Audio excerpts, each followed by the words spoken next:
My son asked me the other day, he said, "Dad, what do you do for a living?" I said, "Well, I could probably tell a story that describes what I do better than actually tell you exactly how I help people get to their point B." There's a great story about a gentleman who passes away and goes to heaven. And he's up in heaven and he's at the gates, the white pearly gates with St. Peter. And he happens to arrive at the same time as a whole group of people are going on tour. So St. Peter's taking a whole group of people on tour.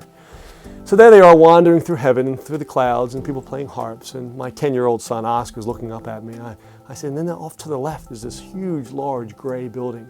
Very dark and nasty looking. And St. Peter says, that's the only place in heaven that's out of bounds. Of course, the gentleman who just passed away is on tour. At the back of the crowd decides, what could possibly go wrong? So around the next cloud, he shoots off down the road and heads off towards the gray building.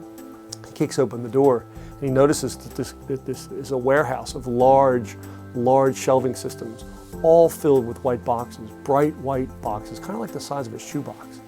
Each shoebox, each white box had a ribbon, bright red ribbon tied around it. And the man notices it's in alphabetical order, and every box has a name on it. He takes off down the hallway, one of the hallways, and St. Peter notices the man is gone, and he comes around the corner, opens the door, sees the man at the end of the hallway on his knees, and there's this huge, loud, guttural cry.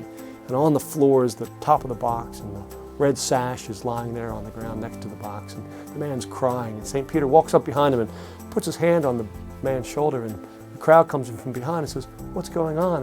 And St. Peter turns to the crowd and says, "Everybody has a box, and in the box are the gifts and the hopes and the dreams and the talents that you have on earth that you didn't use."